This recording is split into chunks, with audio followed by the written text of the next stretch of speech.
Hello, everyone. I'm John Higgins, contributing writer to Film and TV Now, and I'm delighted to welcome one and all to this interview special with Maria Peake and her co-director, Stephen Peake, who will be joining us shortly, who are the co-directors of a brand new hard-hitting documentary called Sextortion, The Hidden Pandemic, which received its world premiere at the 2022 Santa Barbara Film Festival, and it explores the exploitation of children by sexual predators online. Maria, a warm welcome to you. My first question is this: is given the expansion of social media, I mean, it must be it's a lot harder for teenagers generally to feel ignored, or maybe the flip side. I mean, what were the biggest surprises about social media that when you were putting together the film? I think one of the biggest surprises for me personally, as a mother of 11-year-old and 14-year-old girl, was the fact that you can pretend to be somebody else on social media, and that's not illegal. So you can be 45-year-old man, pretend to be 13, and befriend a bunch of kids online. And that was very surprising to me, how easy it was to befriend kids online and how trusting the kids are. They usually, tend to think if this person is friends with your friend, then they must be okay, and I can be friends with them as well online. And it's extremely easy to get them to add somebody to their circle without going into too much details. Kids just in general are very trusting individuals, and it was kind of sad to see the full picture, the full numbers of how easy it is for predators to target kids. Uh-huh. Now, my next question is obviously we're talking about something which deals with underage exploitation and child pornography. And in terms of actually putting the thing together, I mean, obviously, because of the genuine legality and the risk that we all face, I think today with online pornography or any kind of form of pornography in some ways that is kind of illicit. I mean, how challenging was it to make this film within the boundaries of legality?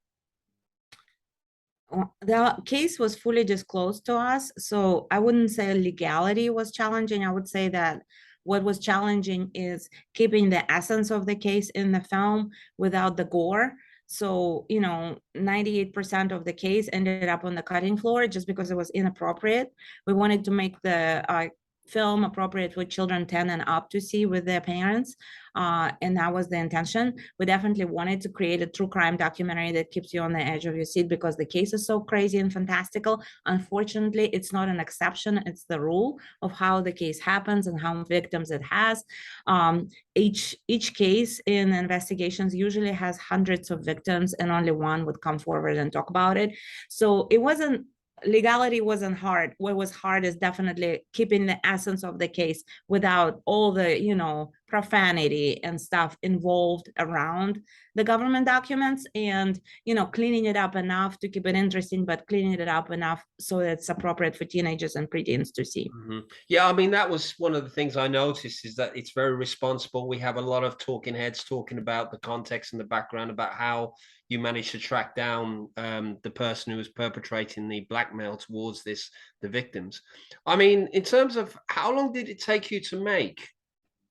It took twice as long because we started pre-production at the end of 2019, and unfortunately we started production in 2020 just as COVID hit. We were one of the few producers in the Producers Guild of America who were able to keep production going and still film. We had to travel via different means, cars and RVs. We couldn't fly. Vaccination wasn't available when we started the film, so it was extremely difficult and took about 2 years to make. Usually it takes us about 12 months to make a documentary. And obviously, in terms of what the film it talks about, I mean, have the victims who are portrayed, I mean, obviously we only know them by initials, but have they seen the film in context, and how do they feel about it? Especially one of them, SM, is now a spokesperson for the National Center for Missing and Exploited Children. She's also serving as a consultant for victim services. They're very positive about it. They feel like it's giving them the voice back that was taken away by the perpetrators, also removing the taboo and the silence around this issue. I was overwhelmed by how many people came forward and wanting to tell their story when Homeland Security put out the call for the film. And I actually had to turn people away. I was expecting, to have a hard time finding somebody who will speak out. That was the opposite. So a lot of victims want to tell their story, take the power back, and not be defined by their victimization, but defined by the positive result of their victimization, which is they're hoping it won't happen to the next child. Yeah. And obviously flipping that question, because obviously this could be a very important thing that could be used as a rehabilitation, or not, I wouldn't say a rehabilitation, because I think anybody who does this is deplorable and should be locked up per se. But could it be used in terms of educating those people who are, they can't help having that kind of feeling or anything about it, but could it be used as a point of reference for them to just sort of see the effect that they have on the people who they are targeting? Yes, and also, the perpetrator in our case was a Top Gun Navy pilot. So right now we're in talks with the Pentagon. We're going to be screening the film for the military families in Pentagon in January. So definitely, to address the parents who don't know that this could happen to their kids, but also potential victims, but also the potential consumers. So, to explain to people what it does to others, and to explain to parents the dangers their kids are facing online, and to the young recruits, 17, 18 years old, this can happen to them online very easily. And so to, explain to them how this happens to prevent this from happening. Okay. And obviously you're a dedicated mom and a family person. I mean, obviously, when you're talking about this film with your children, and or with your relatives and any and friends, I mean, what has been how has that how have you been re-educated by what you've done? I mean, a lot of their friends are now way more educated than they were before. The friends of our children, our friends who are parents. We have tremendous support here in the US on the East Coast. We have private schools organizing screenings, bringing a bunch of people in.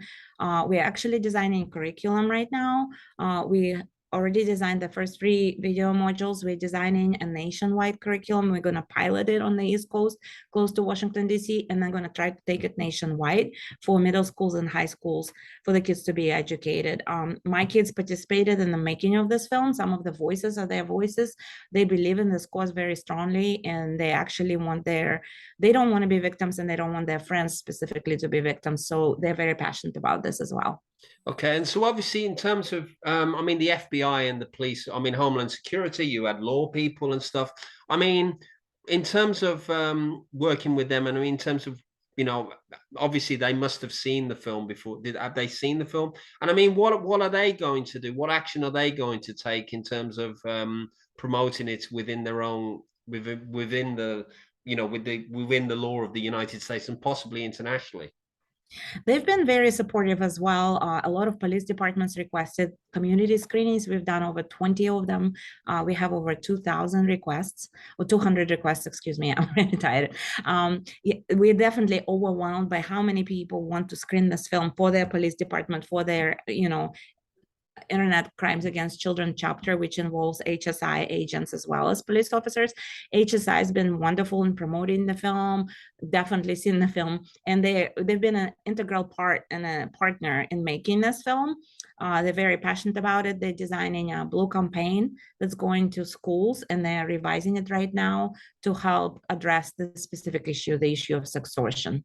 Okay, and if people want to get involved and actually sort of work with the charities in America and everywhere else, I mean, how can people, I mean, there is a website. We're gonna mention the website about the film at the end of the thing, but obviously I'd like to ask about other things as well. I mean, what can people do to kind of work together with their local communities, and also perhaps sort of donate or create their own campaigns to sort of protect their nearest and dearest? So if you go to sextortionfilm.com, you will see all of our charity partners listed on that site. We also started a charity Spotlight Documentaries that specifically focuses on impact of documentaries and educating the general public. Right now, we are focusing on the issue of keeping our kids safe online. So it's spotlightdocs.org. Also, National Center for Missing Exploited Children is a clearinghouse for the US that handles all these issues, but also global issues as well. We're going to be screening the film for the European Parliament this fall and addressing specifically European issues that relate to this. But if you go to sextortionfilm.com, you will have a bunch of resources, a bunch of charities, and feel free to explore that site and just see how you can get involved. Yeah, we'll mention that at the end of the interview anyway. It is going to be mentioned along with the final housekeeping. In terms of what I was going to ask you now was obviously in terms of Congress and political figures in the States. I mean, obviously, I don't know if you're what the plan is and what the general consensus is on Washington and also with the Biden administration. I mean, what are there going to be plans to show the film to Congress as a kind of because obviously that could have tremendous impact on the whole on the whole American culture. We just screened the film for a bunch of lawmakers and high-level charities and politicians in Washington, D.C. on September 25th. So we're in talks on how this progress, what the next steps are. And we're right now just in talks. Okay. And tell us a bit more about your production team. I mean, how big was it? And how did you structure it? I mean, was it a big team? It wasn't a big team because we were during COVID, we were very restricted how many people could be on set at a given time, who could travel where. It was very restrictive. For example, when we interviewing the psychologist from the Navy and we had to travel down to Florida, we literally had to prove that we did not take any airplanes. We had to travel via RV. So at any given moment, the maximum amount of people on set was 5. We also had a graphics team and we had a West Coast music production team that we worked a lot virtually with our graphics teams and the composers to just compose, the music, the score for the film, and also create a appropriate graphics package for the film that would illustrate this crime in detail. Okay. And obviously, this is, I mean, generally, I mean, this will hopefully have a wide reaching appeal to everybody, because I think also you've mentioned that you wanted to make it to appeal to a younger audience to highlight the morals and the issues that are in there. I mean, what issues and themes are you keen to explore in your future work? I mean, are you planning to do a similar related work like this, which is kind of a series of films that touch on these sensitive subjects, or are you going to do something different? We've been approached by several players in this space to create limited series on, cases that's been explored in this kind of space, but more of a true crime genre, educational genre, more for streamers, So we are in talks of that, in that, and then we're also exploring some other subjects, but I can't talk about it right now. Oh no, that's fine. That's okay. So I just want to talk a little bit about your world premiere at the Santa Barbara Film Festival. I mean, what was that like? I mean, what was the reaction at the festival, and also what is the festival plan for the documentary? So when we released it in March, it was wonderful. It was an Oscar qualifying festival. We had a lot of exposure, a lot of interviews, a lot of positivity from media. I was kind of overwhelmed by that, actually, by the extremely positive response. We've made different films in the past that had a large fan bases. This one, by far, is the most well-received film because I believe it creates a social impact. It educates people in a way that other films just entertained, made somebody feel good, but they didn't educate. So we are moving more towards social impact entertainment because of this film. I would say that I became an activist during the production of this film, and I believe that documentaries are empathy machines. They create empathy that the numbers and statistics cannot, and we can create change in our society. Kids should not be exploited, and a lot of people just simply don't know about this issue. And what is the better way to educate them than provide a film for them to see, not a lecture, not a boring PowerPoint presentation, but a film they can watch. They can stay on the edge of their seat. They're not going to be bored. At the same time, they will know how this happens and how to prevent this from happening. Okay. And obviously, I mean, I'm based in the UK. I mean, where can people see the film in the UK? What's the plan for that? If they go to sextortionfilm.com and click on order the film, it will list 8 different platforms, transactional platforms, Amazon, iTunes, all of them are available globally. Okay, that's great. We're going to wrap up. I mean, I've got 2 more final questions for you. First of all, how many advisors did you actually have on this film? A lot. We had to work with the government. Obviously, they had to vet every single step that we made in the production. And when we had a final cut, they also had to review it and make sure. We were extremely nervous what they were going to say. And we were crazy surprised when they said, oh my gosh, such an impactful film. Please remove the address of the perpetrator. And that was the only change that they wanted to make to the final product. Okay, well, Stephen, I don't think has joined us, but that's fine. I mean, what I'll do is I'm more than happy to have spoken to you about the film anyway. So finally, my final question to you is, what are you most proud of about this film? I'm most proud about the impact that it's creating in the communities. Every single city we went to, we had parents stand up and said, thank you. We didn't know for making this film. We had kids stand up and say, look at this chat. I think I'm being groomed. I think I'm being targeted. Or kids stand up and saying, you know, my best friend is going through this right now. I didn't know how to report it. I didn't know how to help them. And now I do. So I'm most proud by the impact of this documentary. Okay, well, listen, Maria, it's been an absolute pleasure. Thank you so much for this very important movie. I think people, when they can catch it, will certainly, their eyes will be wide open, and hopefully it will serve as a real good way of helping parents to protect their children, and also fellow teenagers, to, you know, kids and their peers sort of dealing with it. Okay, so thank you very much, Maria.